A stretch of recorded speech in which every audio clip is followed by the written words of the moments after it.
El editorial de Ari Lijalad en Habrá Consecuencias.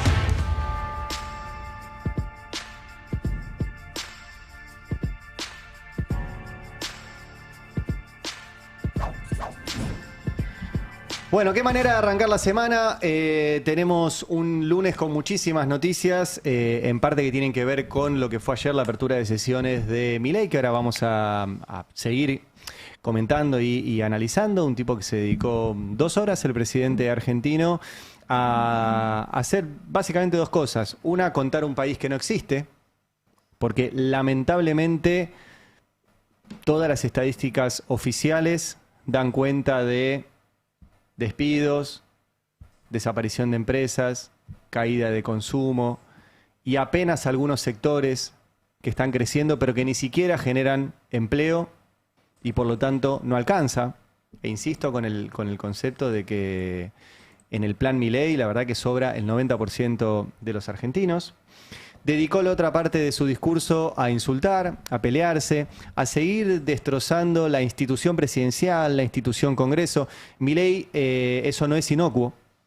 Yo les recomiendo una vez más que vean el podcast de Nico Lantos, Estado de Malestar, porque la idea de que los estados nos sirven, de que la política nos sirve, de que los partidos políticos nos sirven, y que hay que transformar y cambiar cómo pensamos los estados modernos de países gobernados por presidentes con elección popular, que eso no funciona más y tenemos que ir a unidades productivas manejadas por gerentes puestos por las grandes empresas.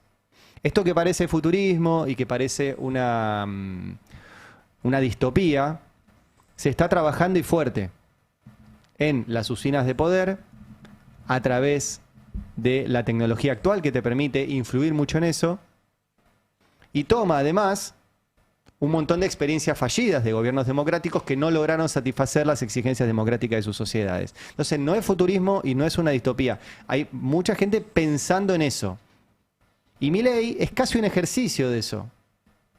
Porque Milei es un hombre que dice que él no es parte del Estado, que él está gestionándolo como si fuera una empresa privada, y él, que nunca tuvo una empresa privada, que nunca generó un puesto de trabajo, que nunca pagó un sueldo, está funcionando como el gerente de un grupito de empresarios argentinos y sobre todo de un grupito de empresarios mundiales. Y eso es un problema para nosotros, porque ni siquiera tiene una lógica económica, tiene una lógica de un fanático. Milei es fanático de los ultra ricos. Fanático, quisiera hacerlo, no lo logró en su vida, no lo va a lograr nunca. Trabajó para uno, esa es su máxima aspiración, y tuvo la posibilidad ahora como presidente de ir a decirles en la cara a algunos de esos ultramillonarios, che, ustedes están todos equivocados. Pero él es fan de esos megamillonarios. Y es fan del representante de esos megamillonarios en el mundo, que es Donald Trump. Tan fan que hace unas semanas Milei se fue a participar del Board of Peace, de un espacio supuestamente creado para garantizar la paz en el mundo. Eso fue hace 2 semanas. Ahora, hace un par de horas, ese Board of Peace inició una guerra. ¿Qué tendrá que ver la guerra con la paz? Es algo muy extraño y solo lo pueden explicar Milei, Trump, Netanyahu y toda esta banda. Ahora, de repente, este fin de semana, Estados Unidos e Israel decidieron atacar Irán en nombre de la libertad, en nombre de los valores occidentales, en nombre de la democracia, para cuidar al mundo. Y hay una pregunta para hacerse en estas horas que es, imagínense si, acá como hacemos el chiste, imagínate si fuera peronista, imagínate si Rusia hubiera invadido un país. Bueno, no hay que imaginárselo, pasó efectivamente en Ucrania. Y a Rusia lo dejaron afuera de las competencias deportivas. Si caminás acá por algunos barrios de la ciudad de Buenos Aires, ves banderas de Ucrania colgadas, todos somos Ucrania. Hubo sanciones económicas a Rusia, hubo congelamiento de cuentas. Estados Unidos acaba de bombardear un país, secuestró hace un par de meses al presidente de otro y va a organizar el Mundial. No lo van a dejar afuera de competencias deportivas, ni va a tener sanciones económicas. Y es para preguntarse por qué. ¿Por qué si lo hace Rusia está mal? O imagínense si la noticia del fin de semana hubiera sido China bombardeó algún país. ¿Ustedes alguna vez escucharon la noticia China bombardeó algún país? No, no la escucharon. Imagínense si lo hubieran escuchado. Sería un horror. Ahora, cuando lo hace Estados Unidos está normalizado. Y yo me acordé, para pensar un poco esto, digo, la coyuntura, la noticia del día a día las vamos a dar, pero creo que vale la pena este espacio pensar un poquito. De una encuesta que en su momento me comentó también Nico Lantos y que se viene actualizando, que es una pregunta que le hacen sistemáticamente a los franceses sobre quién creen ellos que ganó la Segunda Guerra Mundial. Pone la imagen, porque se lo hacen... No, la primera. La de quién ganó la primera imagen. Esta es la cantidad de... Ahí está, gracias. Se le hicieron en el 1945, se le hicieron en el 94, 5 años después, se le hicieron en el 2004, 60 años después, y se le hicieron en el 2015. La misma pregunta. ¿Quién, según usted, cree que fue el país que más contribuyó a la derrota alemana de 1945?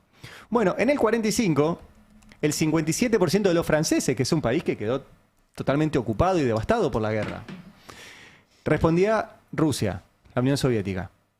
Apenas el 20% decía Estados Unidos y el 12% decía Gran Bretaña. Eso en el 45.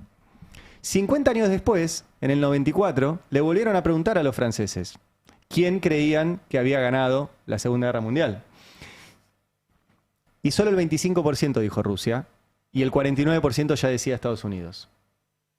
Y se lo volvieron a preguntar 10 años después, en el 2004, y ya el 20% nada más decía que había sido Rusia y el 58% decía que había sido Estados Unidos. Y se lo volvieron a preguntar en el 2015, bajó un poquito, pero se mantuvo ahí. 54% de los franceses seguía creyendo que el país que más contribuyó a derrotar a Alemania fue Estados Unidos y apenas el 23% Rusia. ¿Qué pasó en el medio? Porque la historia fue la misma. ¿Qué pasó en el medio? Hollywood. Gracias, me están haciendo acá. Pues yo pregunto y necesito que alguien me responda. Es como una clase. Hollywood. Hollywood. Muy efectivo, ¿eh? Muy efectivo. De hecho, esto cambia, la percepción cambia incluso por país. En Francia, cuando les preguntan, la mayoría por lejos cree que fue Estados Unidos, el 61%. En Alemania, el 52% cree que fue Estados Unidos. Y en Gran Bretaña, el 46% piensan que fueron ellos. Que fue Gran Bretaña la que más aportó.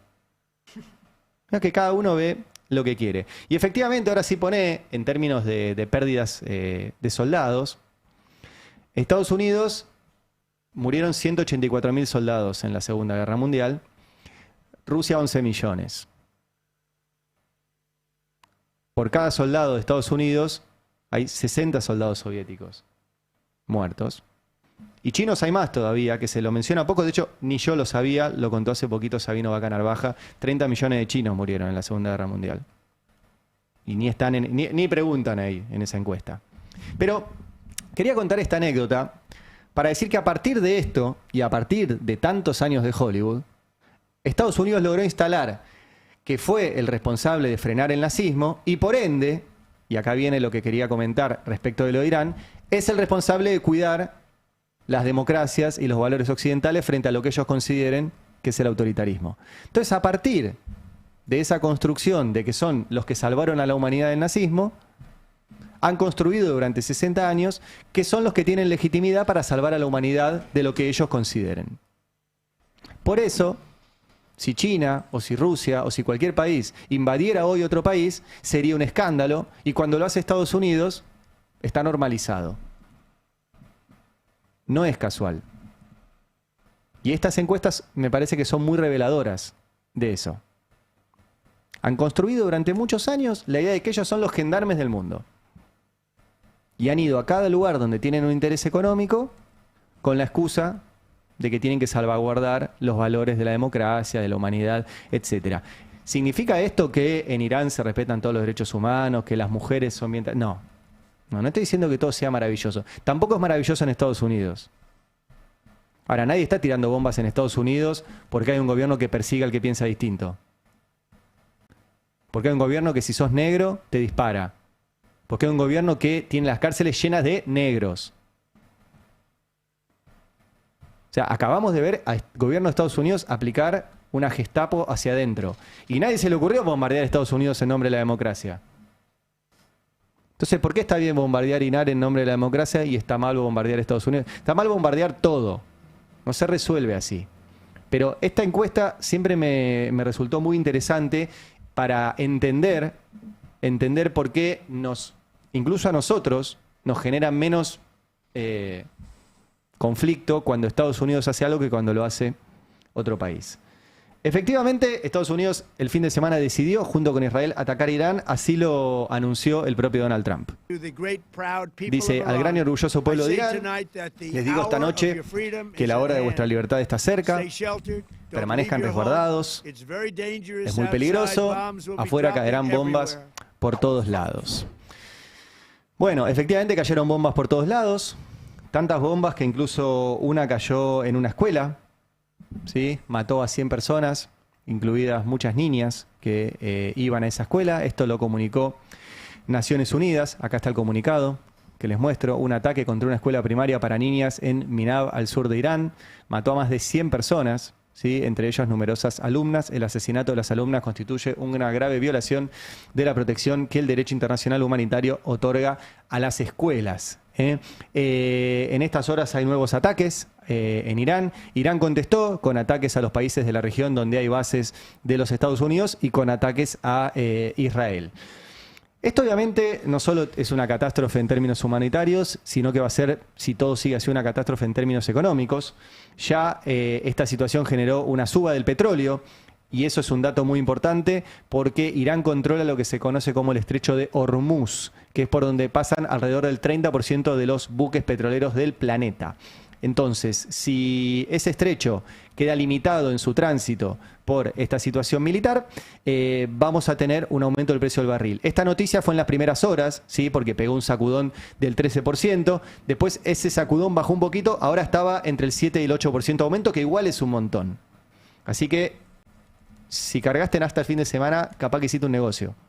Porque obviamente esto genera el aumento de la nafta en todo el planeta. Hay noticias en todo el mundo sobre esta situación, ¿sí? Tenemos el diario LA Times, tenemos The Guardian, Reuters, todos obviamente llaman la atención sobre el impacto que puede tener esto.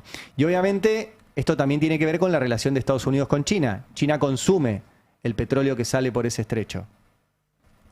Entonces puede aumentar el precio del petróleo para todo el planeta, incluido para China, y eso hace aumentar los precios de todo lo que depende del petróleo, que es básicamente todo, porque es el transporte lo que te termina aumentando cuando te aumenta el petróleo. Ahora, esta situación, que ya es muy compleja, ahora en un rato vamos a hablar con Laura Carpineta, que es nuestra vicejefa de redacción, que es especialista en temas de seguridad internacional, que escribió un notón ayer en el Destape, que les recomiendo que lean, con la pregunta de si la estrategia de Estados Unidos en Irán va a ser parecida a la de Venezuela. Recuerden que a principios de año Estados Unidos secuestró a Nicolás Maduro, pero no cambió el régimen venezolano. Siguió exactamente igual sin Maduro. De hecho, con Delcy Rodríguez, que era de la mesa chica de Maduro, pero ahora controlada por Estados Unidos. La pregunta que se hace, vamos a hablarlo ahora con ella, es si en Irán vamos hacia el mismo camino. Si quieren efectivamente un cambio de régimen en Irán o si van a dejar un delegado. Ahora, todo esto son los intereses de Estados Unidos. ¿A nosotros qué nos importa? Bueno, Milei es un fanático en medio de una guerra. Pues es un tipo alineado porque sí con Estados Unidos, alineado porque sí con Israel, que es el otro interesado en toda esta situación. Milei tiene no solo una relación privilegiada con Donald Trump, sino con Benjamín Netanyahu, que es un criminal de guerra, que es un tipo que asesinó a miles y miles de personas en Gaza, que utilizó el hambre como táctica de guerra, que asesinó niños, que asesinó mujeres, y que no puede ir a los países firmantes del Estatuto de Roma porque lo tendrían que detener. Por ejemplo, no puede venir a la Argentina. Por eso no viene. Estaríamos obligados a detenerlo a Netanyahu si pisa suelo argentino. Entonces, con esa gente, que además es paria del mundo, en la última Asamblea de Naciones Unidas nadie se quiso reunir con Netanyahu, es que Milei se está alineando, y lo dicen además.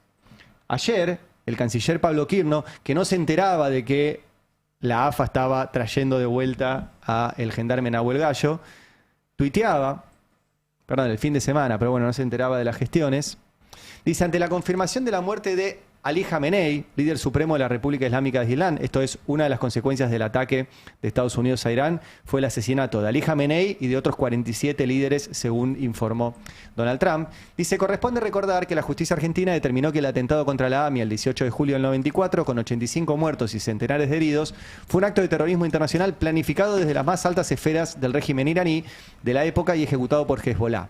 La decisión estratégica fue adoptada por la conducción política iraní vigente en 1993-94, entre cuyas máximas autoridades se encontraba Khamenei, imputado en la causa.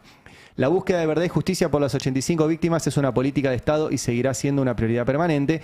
Que estas noticias aporten alivio a las familias y contribuyan al reconocimiento de las responsabilidades. Y es mentira. Es mentira. La justicia argentina, lamentablemente hoy, después de más de 30 años, no determinó nada. No tenemos un papel como este que diga, pasó esto, estas son las pruebas, esta es la sentencia, estos son culpables. No existe. La justicia argentina no determinó nada. Pero nada de nada, ¿eh? De hecho, dice que está imputado, o que estaba imputado, ahora falleció, pero en el juicio en ausencia que se va a hacer, que es otra barbaridad de los últimos tiempos, este gobierno impulsó el juicio en ausencia en el caso AMIA. El juicio en ausencia es una pantomima de juicio. En Argentina no existía hasta ahora, hasta el gobierno de Milei, como su nombre indica, es juzgar a alguien que no está. Por eso esa persona que no está no se puede defender. No tuvimos juicio en ausencia para los genocidas que se iban muriendo. No tiene juicio en ausencia Videla, Macera, Martínez de Hoz. No tienen juicio en ausencia. Porque tienen derecho a defensa. Ahora, inventaron esto del juicio en ausencia y el juez Daniel Rafecas, que escribió supuestamente un libro sobre el Holocausto, pero que persigue judicialmente a Vanina Biasi por opinar que el Estado de Israel es un Estado genocida. Algo que no es una opinión, que es un dato que lo dan los organismos internacionales. Y la persiguió, y la procesó. También le hizo esto a favor a una parte de la comunidad judía argentina, habilitando el juicio en ausencia para el caso AMIA. Ahora, en ese juicio ni siquiera está Ali Khamenei. O estaba, porque ahora lo mataron. Ni siquiera está. Lo único que hubo en la justicia argentina fue un voto de Carlos Máiquez. Hablamos de Carlos Máiquez la semana pasada en un editorial, porque ahora Carlos Máiquez era malo porque había estado en una partusa en la casa del Chiquitapia. ¿No? Ahora, Máiquez, les contaba la semana pasada, es uno de los capos de la familia judicial, uno de los que viajó al lado escondido, invitado por el Grupo Clarín, cuyos hijos son parte de la estructura del Lofer, que fue puesto a dedo en la Cámara de Casación por Mauricio Macri, y que en una causa que no era la causa del atentado a la AMIA, sino que era una causa donde se revisaban las condenas a los que desviaron la investigación, dijo él en su voto que había sido Irán. Bueno, no hay que ser abogado para entender que vos no podés en una causa decidir algo que se tramita en otra causa. Punto 1. Y aún si lo decís, no tenés pruebas, porque si existieran pruebas, estarían en la otra causa a la cual vos no tuviste acceso. Por ende, no solo no tuvo acceso a las pruebas que no existen, porque lamentablemente la causa AMIA es un entramado de informes de inteligencia argentinos manejados por los servicios de inteligencia de Estados Unidos y de Israel, sino que nunca la justicia determinó esto, simplemente fue un juez alocado, el juez Carlos Máiquez, que dijo que bueno, que para él había sido Irán. Lamentablemente no lo sabemos. Ahora, no solo salió el gobierno, salió la AMIA el fin de semana con un comunicado diciendo: ante los trascendentes acontecimientos de Medio Oriente que impactan de forma directa en todo el mundo y en la República Argentina, la cual ha sido víctima de atentados contra su población civil, la comunidad judía en la Argentina valora y agradece la posición de la gran mayoría de nuestros conciudadanos y la postura firme de nuestro gobierno, atención a esto, de defender lo resuelto por la justicia argentina en nuestro país en cuanto a la responsabilidad de la República de Irán como responsable de sendos atentados. No pasó eso. No pasó. Insisto, lamentablemente no pasó. Pero ni en el atentado a la Embajada de Israel, que lo tendría que resolver la Corte Suprema, ni en el atentado a la AMIA se terminó. No hay sentencia. Cuando alguien les diga esto, decir: mostrame la sentencia. Mostrámela. No hay. Lamentablemente vamos a tener una sentencia de juicio en ausencia que no es una sentencia. Eso es una puesta en escena para cerrar un tema tan doloroso que son nuestros 85 muertos. Y la cifra 85 además es importante porque ahora volvieron con lo del fiscal Nisman. ¿Sí? Ayer Milei, pónganlo, habló del tema este y volvió a acusar a Cristina y a defender a Nisman. Mirá. No, claro, ustedes que se entregaban a Venezuela y que se entregaban a los terroristas de Irán que nos metieron 2 bombas. ¡Dale! Donde la corrupta además firmó un memorándum y venía a explicarme qué pasó con Nisman. ¡Dale! ¡Manga de asesinos y chorros! Vale la pena 2 cosas. Lo del memorándum de entendimiento con Irán fue en un contexto en el cual Estados Unidos estaba firmando acuerdos con Irán de no proliferación de armas nucleares. Y la Argentina entró en ese terreno de firma de acuerdos con Irán. Y el memorándum, si lo quieren leer, es muy cortito, tiene apenas 7 u 8 artículos. Básicamente dice, vamos a permitir que el fiscal de la causa, que era Nisman, y el juez de la causa, que en ese momento era Canicova Corral, tampoco les interesa la causa AMIA, que el juzgado que tiene la causa AMIA está vacante. No tiene juez. ¿Sí? El juez Rafecas intervino como subrogante. El juzgado que tiene la causa AMIA no tiene juez. Paréntesis. Pudieran, decía el memorándum, viajar a Irán e interrogar en Irán a los imputados iraníes, e Irán había aceptado eso. Y establecía una comisión que tenía un mal nombre, pero se llamaba Comisión de la Verdad, que decía que iba a haber integrantes de Irán, integrantes de Argentina y una persona neutral para hacer recomendaciones, esa es la palabra, recomendaciones a los países para tratar de avanzar en la causa. Nada más. No perdonaba las alertas rojas que no dependían del gobierno, dependían del juez y de Interpol. No perdonaba nada. No había intercambio comercial, no había absolutamente nada. Era la posibilidad de avanzar. Por parte de Cristina, que había sido la única, siendo senadora en el año 2000, que firmó en disidencia un dictamen que decía la causa AMIA está absolutamente desviada, trucha y están encubriendo. La única, siendo senadora. Si hay alguien en la Argentina que quiso de verdad saber qué pasó en la AMIA, en la dirigencia política, obviamente los familiares también, fue Cristina. Y en 2013 intentó por ahí. Podrá decir fue mejor, fue peor la opción. Pero no tenía nada que ver. Y Nisman, que menciona él, yo les decía recién la cifra 85. ¿Por qué es importante? Nisman fue parte del equipo de fiscales que desvió la investigación de la AMIA, de los fiscales Müller y Barbaquia. Zafó de eso y la comunidad judía pidió que lo nombraran a cargo de la unidad fiscal AMIA, de la UFI-AMIA. Se creó la UFI-AMIA y le dieron presupuesto récord, personal récord y un solo tema, el famoso You Had One Job, investigar la causa AMIA, año 2004. La mayoría de los argentinos se enteró que Nisman existía en 2014, 10 años después, porque denunció a Cristina y denunció ese pacto con Irán, ese memorándum con Irán. 10 años. ¿Por qué no conocieron a Nisman 10 años?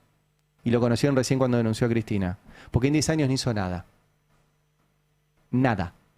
Nisman se dedicaba a copiar y pegar los informes de inteligencia que le daba la CIDE, Argentina, que eran a su vez informes de inteligencia direccionados por el Mossad israelí y por la CIA estadounidense. Nada más. Nada más. Y el número 85, repito, es importante porque los 10 años de Nisman contábamos 84 muertos. Porque el muerto 85, Nisman lo tenía en un balde, en una heladera, y ni siquiera miraba ahí. Tras la muerte de Nisman, los fiscales que lo reemplazaron fueron a ver, che, ¿qué pruebas tenemos acá? Y encontraron el ADN del muerto 85. 10 años con un muerto sin encontrar en una heladera que tenía él. ¿Y van a reivindicar el trabajo de Nisman, de verdad? ¿De verdad? Y además, por eso es importante la posición de Argentina en todo esto.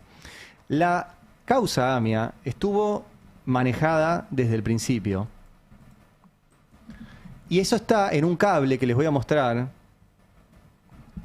que está en el expediente. Este es un papel que está en el expediente. Y que es un cable que le envía el embajador argentino en Israel a el gobierno argentino de Carlos Menem en las horas siguientes al atentado. El embajador se llamaba José María Valentino Tegui. Ese cable, si ven la fecha, dice 19 de julio de 1994 a las 2:50.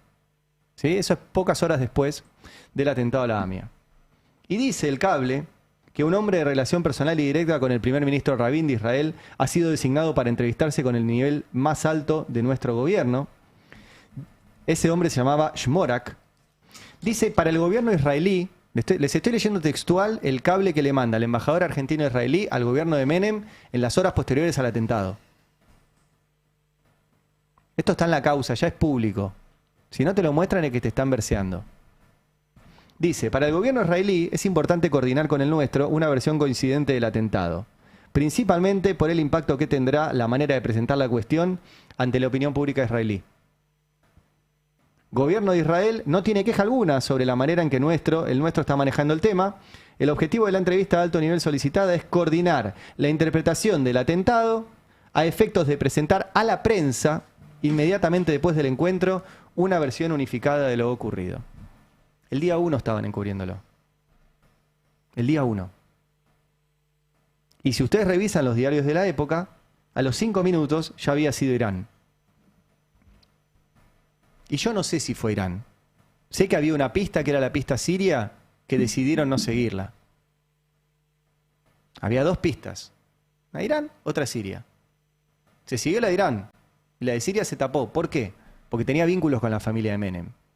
Y ahí estuvieron Menem, el jefe de la CIDE Ansorregui, el juez Galeano, el desarmador de autos Tejeldín, los fiscales Milen y Barbaquia, otros integrantes de la CIDE, armando el encubrimiento y pagándole $400.000 de la CIDE a Tejeldín para que apuntara hacia otro lado. Y armaron un juicio trucho y condenaron gente, ¿eh? Condenaron gente. De ese juicio participó el actual ministro de Justicia, Mariano Cunio Libarona. Pero fue en cana Mariano Julio Libarona porque se choreó una prueba en ese juicio. Entonces, ¿a este gobierno de verdad le interesa la causa AMIA si tiene un ministro de Justicia que fue preso por chorearse una prueba en el juicio del atentado a la AMIA? ¿Y a la AMIA le interesa de verdad esto? Porque recién no les nombré a alguien que se llama Rubén Beraja. Rubén Beraja era el titular de la DAIA y también fue condenado por el encubrimiento del atentado a la AMIA. Entonces la AMIA publica un comunicado donde dice que el atentado a la AMIA está resuelto, cuando el atentado a la AMIA no está resuelto y cuando las autoridades de la AMIA y de la DAIA fueron parte del encubrimiento y de que no sepamos nada de ese atentado. Y hago todo esto porque la excusa ahora de apoyar una invasión a Irán, un bombardeo a Irán, es que está confirmado que Irán fue quien asesinó 85 argentinos en la AMIA y otros tantos en la Embajada de Israel. Y lamentablemente no lo tenemos confirmado. Aún si lo tuviéramos confirmado, yo no iría por la vía de apoyar a un país que bombardea a otro. Pero no está confirmado. Entonces dejen de mentir. Dejen de mentir porque hay mucha muerte y mucho dolor. Y 85 familias de la AMIA que siguen esperando que haya justicia. Y que no les interesa bombardear otros países. Quieren saber qué pasó. Quieren saber qué pasó. Milei ayer aprovechó su show en el Congreso para insistir con esto, como les mostraba recién, y hablar de Nisman, el memorándum y lo demás. Pero también, como recién contaba María, hizo un gran show. Se dedicó buena parte de la exposición a insultar a la bancada opositora. Y a mentir. Yo tengo una pregunta después de verlo a Milei ayer, seguramente muchos argentinos lo vieron, es ¿cuánto va a durar esta mentira? Ahora les voy a mostrar algunos fragmentos, pero ¿cuánto dura que vos le digas a una población te tripliqué el sueldo en dólares cuando no puedes llegar a morfar? No sé cuánto le va a durar esto. Ayer hizo un repaso de las cosas que logró, entre ellas la ley de modernización laboral. Mirá. 4. Aprobamos la ley de modernización laboral. Una ley que viene a barrer con un delirio sancionado hace 50 años, inspirado en ideas cavernícolas de hace 80 años y que dejó a la mitad de los trabajadores en el mercado informal. Esto es, los campeones de los derechos de los trabajadores dejaron sin ningún tipo de derecho a la mitad de los trabajadores. La clave era Luis Caputo en la ley de regresión laboral, que ayer estaba feliz. Porque la clave de la ley es despedir más fácil. Y Hay un trabajo que hizo la consultora CP Consultora que muestra cuánto tiempo va a necesitar una empresa para tener la indemnización gratis a través de los aportes que va a hacer al Fondo de Asistencia Laboral. El cálculo lo hicieron con una MIPYME de 2 empleados, con una de 10 empleados, con una de 50 empleados y con una de más de 200 empleados. Bueno, las pequeñas, las MIPYMES, si aportan al Fondo de Asistencia Laboral, van a necesitar 6 años para juntar la plata para pagar una indemnización. Las de 10 empleados ya necesitan 1 año y 2 meses, y 3 meses, perdón. Las de 50 empleados necesitan 3 meses y las más grandes necesitan 2 meses, las de 200 empleados. Imagínense ustedes cuánto tiempo necesita Mercado Libre, con miles de empleados, para juntar la plata para pagar una indemnización gratis. 5 minutos. ¿Puedo una Sí. intervención? Mercado Pago no la va a pagar, la vamos a pagar nosotros con los fondos del ANSES. Eso, sí, sí, sí. O sea, los fondos que le tenía que mandar al ANSES, que los va a poner en un fondo de asistencia laboral. Ahora, eso lo va a juntar en 5 minutos Mercado Pago. Entonces, cuando Milei dice ayer que le hicieron para las pymes, no le hicieron para las pymes. Ayer tampoco dijo este dato que para mí es el dato de esta era, que es el récord, y hay que insistir con esto, de la morosidad bancaria que están teniendo las familias. Pero sobre todo, este trabajo del Instituto Argentina Grande, que es, no solo hay récord de no pagar la tarjeta de crédito ni los créditos, sino que los que más les cuesta son los del decil más bajo de la sociedad, los que menos ganan. Ahí la morosidad está en el 27%. O sea, casi 1 de cada 3 personas que está en el decil más bajo, o sea, que es los que menos ganan, está teniendo problemas para pagar la tarjeta de crédito. ¿Cuánto tiempo dura la mentira de Milei de decir está todo fenómeno? Tuvimos también el primer año, el año pasado, el primer año de este siglo, porque es cierto, durante el menemismo también pasó, el primer año de este siglo donde hubo crecimiento con caída de trabajo. Poné el gráfico del Instituto Argentina Grande, el del discurso versus realidad. Este gráfico, para que lo entiendan, está partido en 4, ¿sí? Y hacia abajo hay cae la cantidad de empleo, y a la derecha y a la izquierda es si hubo crecimiento o no hubo crecimiento. Lo ideal en un país es estar en el cuadrante arriba a la derecha. Es crecer económicamente y que crezcan los puestos de trabajo. Si estás abajo a la izquierda, es que caíste económicamente y cayeron los puestos de trabajo. Si estás arriba a la izquierda, es que cayeron los puestos de trabajo, pero caíste también económicamente. Pero nunca había pasado crecer y que caigan los puestos de trabajo. Solo pasó con Milei. Solo pasó con Milei. Entonces, ¿cuánto dura un presidente diciendo está todo fenómeno cuando hay más guita, pero se la quedan unos pocos? ¿Cuánto dura esto? Ayer también volvió a hablar de la industria. Vamos a escucharlo un poquito. Rentable importando al tipo de cambio oficial y vendiendo al paralelo. Es por ello que no sorprende que haya personas siniestras y algunos de ellos golpistas que en nombre de la defensa de la industria nacional, bajo la pátina de un nacionalismo de pacotilla, defiendan el proteccionismo y el control de capitales con su consecuente brecha cambiaria. Esto es...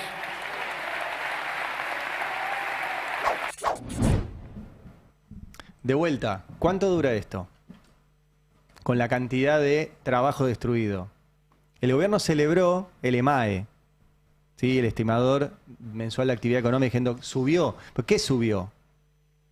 Poné el gráfico del CEPA, que te muestra que los ganadores fueron la agricultura, la intermediación financiera y la explotación de minas y canteras. Que incluso en los bancos y en las minas cayó la cantidad de trabajo. O sea, solamente subió en la agricultura. Todos los demás sectores, comercio, industria y construcción, no solo cayeron fuerte, sino que son los que generan casi la mitad del trabajo. ¿Cuánto dura esta mentira de que andamos fenómeno? Después habló Milei también ayer de los salarios. Quiero poner este último. Diciendo que triplicó los salarios en dólares. Mirá, el número 25. Casi todo tipo de inversión. Sin embargo, tras décadas de protección, obtuvimos una industria pequeña, cara, dependiente del subsidio y con salarios en dólares raquíticos. Primero los datos. Poeta, primero los datos. Hemos triplicado el salario en dólares, poeta. De verdad, ¿cuánto dura una sociedad aguantando que el presidente le mienta en la cara? Porque si triplicaron los salarios en dólares, ¿por qué compramos menos? ¿Qué, de onda? ¿No nos gusta comer? Recién Fer mostraba los datos de Decentia, que son estos. No voy a detallar de vuelta, pero todos negativos. O sea, ¿cómo explican que triplicaron los salarios en dólares y nosotros consumimos menos? ¿Qué onda? ¿La estamos amarrocando toda? No nos gusta comer, no nos gusta salir, no nos gusta comprar medicamentos, no nos gusta ir al cine. ¿Dejamos de hacer cosas, simplemente las juntamos? O el dato que ocultan es que las cosas aumentaron en dólares mucho más también. Porque ese salario lo dolarizás, también dolariza la leche, también dolariza la carne, también dolariza el aceite, y eso también aumentó en dólares. Bueno, no cierra por ningún lado esto. Mi pregunta es cuánto dura este discurso y que yo catalogo, y para eso ya voy a charlar con nuestra compañera Laura Carpineta como un fanático en medio de una guerra, y quiero tratar de entender un poquito más esto. Está conectada Laura Carpineta, nuestra vicejefa de redacción, pero sobre todo especializada en temas de seguridad internacional. Lau, ¿nos escuchás?